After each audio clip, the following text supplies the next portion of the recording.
So the next thing I wanted to talk about was the retail system that we find ourselves in. And though this isn't on my list, the plan for this video, it's okay, buddy. Yeah, he's just very nervous and stuff. We we have a lot of similarities, and that's why he and I go together so well. Anyway, they're basically, you can sort of think of them as wholesale drug dealers, kingpins specifically, mafiosos in Oz, but it's done legally. They're a legal mob, just like the government, legal mob, and they don't like it when other gangs interfere. You ever notice how Walmart has just left trails of destruction, wherever they go, because they'll move into old cities, small towns, whatever, and they'll push all the small businesses out with their low rates and their land takeovers, and you can't have a permit here because you're too close to us, and that's technically our property now. And like they haven't even signed the city leases or whatever, and already they're doing this fear mongering against local businesses that have the right to be there. And well, once they find out that they're not going to succeed in that town or whatever, because the people there are most likely poor, or they don't like Walmart, move somewhere else, do whatever, then that town basically dies because they install themselves as the main supplier, and then they just rip all the supplies out from under the people. I mean, it's bad. It's and I use air quotes because good and bad. It's not exactly known. It's negative. There we go. It's extremely negative. It prohibits progress. It is the exact opposite of, actually. Alright, so now onto the list. I want to talk about the workers first. The reason they succeed is because they take advantage of those with no skill or those who just need a job, and they give them not even enough to survive anymore. It used to be that they would give them a few farthings. They would give them the farthings enough to get by, basically, and nothing else. And that's not even how it works anymore, because there's too many of us, and there's so many kids being hired that they know they can get away with something way below the poverty line. Oftentimes they don't have to keep up hours. The corporate just won't let them, because they know they're going to lose profit if they do that, if they actually treat you like a decent human being. So they just give you a little bit of scratch, and they're like, oh, here we go. Aren't you so thankful that we gave you a job? I mean, like, go us, man. I mean, we just opened so many jobs up here. And all they've really done is put most of their employees in chains. I mean, even the managers there don't get by all that well, I don't think. It really depends store to store, obviously, but I think the median earning wage of middle management in a supercenter, and this is across all brands, is probably somewhere in the high 30s. And if they have a family, that ain't shit. I mean, let's face it, it ain't shit. I mean, they sit there, they give them their lives for 8 to 10 hours a day, and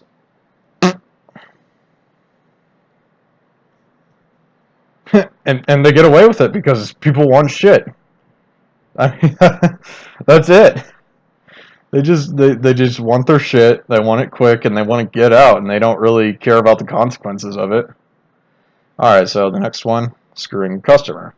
Mm-hmm.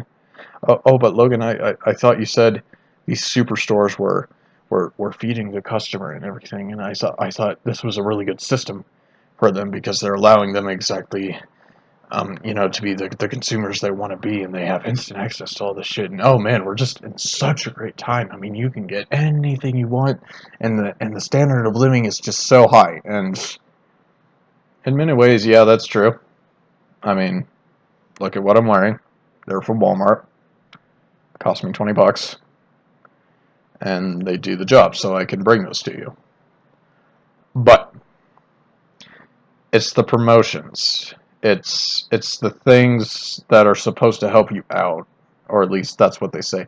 Oh, we're saving you money. We're saving you money. We care about the consumer. We care about them so much. Just so much. Just let us be in our family. Just join our family. And there you bring in the language virus, the manipulation. Because even today, with awareness of the fake media, words, old style words, still work in public speaking engagements. You're our family, our citizens, our brothers, our loyal patrons to whom without we just couldn't exist. I mean, I really got to give them credit. When I worked for Walmart, they had posters everywhere saying, "The customer has the power to fire everyone from the boss down simply by choosing not to shop anymore." But when you've gotten that big, and in some places you're the only supplier, I mean, you've won. You're God when it comes to supplying things, I mean, a lot of people just don't have a choice about it. They might hate it, but Walmart's the only place where they can get the shit they need, so they go. And more specifically, what I was talking about was all the coupon deals and stuff. If you've heard the expression "house always wins," it works perfectly for this. Because in a casino, if you win, they're not very happy about it because somehow you've gotten lucky and had the extremely rare opportunity to take some from the system. And if you win too much, even by just pure luck, even if all things are legitimate, they're probably going to be like, yeah, you can't come back here anymore. And so, even though they say, oh yeah, we got great deals on everything, we got the prices, we got these coupons that can save you money. Get our app, and we can get you some points, and stuff. Usually, the return price for all those things after you've spent that money is less than 5%. Maybe somewhere in the range of less than 10 if somehow you're extremely thrifty, like a extreme couponer or something like that, which I applaud, by the way. Moms that can pull that off, like stay-at-home moms that save money for their families and donate huge stockpiles of stuff to the community that otherwise just would have gone back to the store. Thank you. We all have something to learn from you. And so anyway, but for most people who just go in, go out, they've allowed the house to win. They think they've saved all this money, and they're just so thrifty and everything. But the fact that the deals are there encourage consumers to spend more because they think they're being responsible. When in reality, you're feeding the system more and more and more. I mean, why do you think everything gets such a dramatic price cut after the holidays? Because they want people to eat it up. And they have so much of it that they know they don't have to charge very much for it, but just enough so that when it all gets eaten up, they still make a giant profit from it. Starburst jelly beans, I think those just came off the clearance prices. They're not stocking them up as much anymore, but that's a huge one because of the Easter season. They went down to 30 cents at Target, I'm pretty sure. And people were just buying those left and right. They were buying them in bulk. And I think that's all I've got to say about that. You get the point. Number 3, the anti-union stance.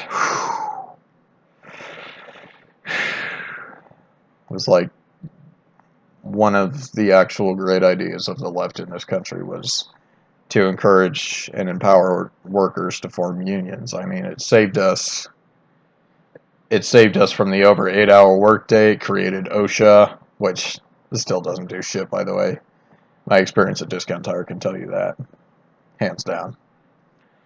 Um, I was just telling my friends on Facebook the other day, if I had a dime for every anti-union stance in this country, man, be a very well off man.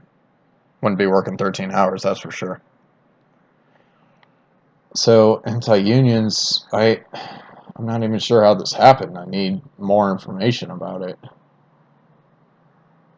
I it doesn't exactly make sense because in some ways they're still up, but for big operations like this that are nationwide, um, they've just eliminated them. Basically, anyone who's ever tried to unionize, they've taken to court and smacked them down with their billion-dollar lawyers, and that's that pretty much. They, when I worked for Walmart, right when I started, they actually showed me a propaganda video saying, "Oh, unions are these corrupt guys that steal money from the communities, and they don't really do anything for them." I mean,